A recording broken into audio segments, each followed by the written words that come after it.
Desa Pegundungan, Kecamatan Pejawaran, Kabupaten Banjarnegara, Provinsi Jawa Tengah, yang terletak di kawasan dataran tinggi Dieng, di mana masyarakat hidup dari bisnis pertanian yang menyebabkan terjadinya deforestasi tak terkendali.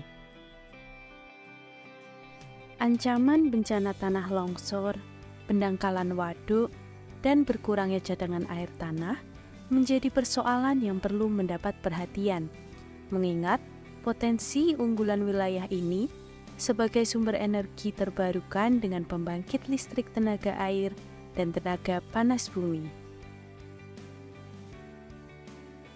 Ternyata sekarang saya sudah paham bahwa panas bumi itu bisa menghasilkan sebuah listrik. Seperti yang sekarang di desa pegunungan ini ternyata bisa terang benderang gitu pun karena hasil dari panas bumi yang ada di kawasan Dieng. Jadi untuk panas bumi ini dapat menerangi seluruh warga masyarakat desa pegunungan yang akhirnya adalah bisa dipergunakan juga untuk memproduksi komoditas unggulan yaitu kopi. Untuk alat roasting juga harus pakai alat listrik juga. Ternyata manfaatnya sangat luar biasa setelah kami mengetahui bahwa panas bumi itu ternyata sumber penerangan juga untuk listrik. Deforestasi yang sudah sedemikian mengkhawatirkan, tentunya diperlukan upaya restorasi lingkungan di kawasan dataran tinggi ini. Hal tersebut cukup sulit dilakukan, mengingat seluruh penduduk sangat bergantung pada pertanian, sehingga tidak mungkin mengkonversi kembali lahan pertanian menjadi hutan. Restorasi bertahap dengan tidak mengurangi pendapatan masyarakat merupakan solusi yang perlu diuji cobakan. Untuk itu diperlukan alternatif kegiatan produktif untuk peningkatan kesejahteraan masyarakat.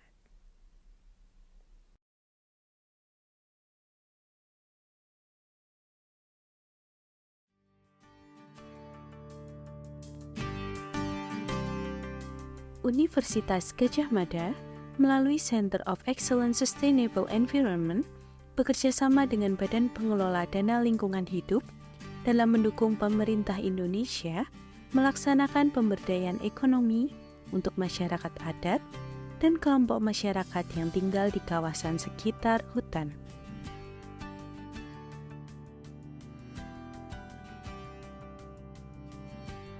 Program ini diharapkan dapat mengembangkan ekonomi lokal dengan menjunjung tinggi prinsip keberlanjutan, sehingga dapat mensejahterakan masyarakat sekaligus berkontribusi melindungi ekosistem di sekitarnya. Melalui pendanaan ini, beberapa dosen dari Universitas Gadjah Mada berkolaborasi bersama dosen Institut Seni Indonesia Yogyakarta untuk mengembangkan potensi alam desa Pegundungan yang dikreasikan dalam usaha yang tentunya dapat menunjang kemajuan ekonomi kreatif desa. Beberapa program yang telah dilaksanakan berupa pelatihan dan praktek aplikasi pupuk atau Plant Booster Sulasi Sulanjana yang diolah dari endapan silika geotermal pada dataran tinggi Dieng dengan kitosan.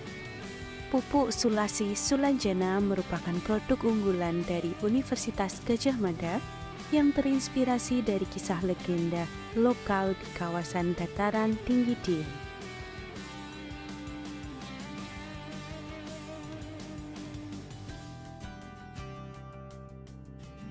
Sedikit cerita tentang di Desa Pegundungan, kami mendapat kerjasama dengan UGM, hasil penelitian dari UGM terkait produk sampingan geotermal yang ada di Dieng ternyata bisa menghasilkan sebuah pupuk yang bisa dimanfaatkan oleh petani-petani di Desa Pegundungan.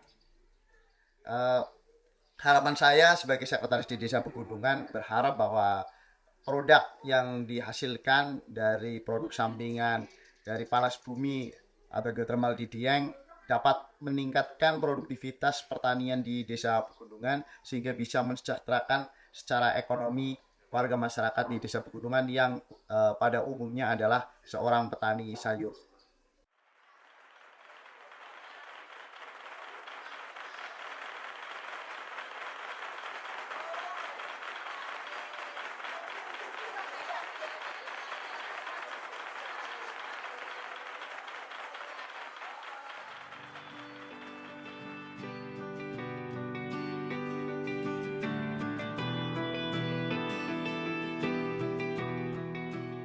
Selain kegiatan tersebut, dilaksanakan pula pelatihan ekoprint guna mengenalkan alternatif lain kegiatan ekonomi berbasis pemanfaatan hasil alam.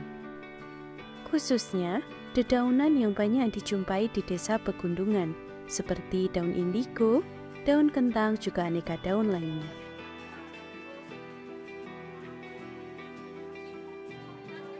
Pada program sebelumnya, Desa Pegunungan telah berhasil memanfaatkan hasil bumi kopi yang telah didistribusikan secara nasional.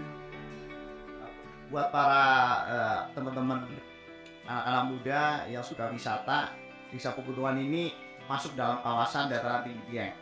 Kemudian kalau berwisata ke Dieng, ini hanya melihat pemandangannya yang memang indah, memang luar biasa. Tapi kami di Desa Pegunungan juga ada wisatanya. Buat pecinta kopi, kalau di kota-kota hanya sekedar ngopi, di Desa Pegunungan di sini bisa ngopi sambil belajar bagaimana kopi itu diproses, ditanam, dirawat dari petaninya, diproses, kemudian sampai pada sebuah secangkir kopi yang bisa dinikmati di Cafe Senggani ini.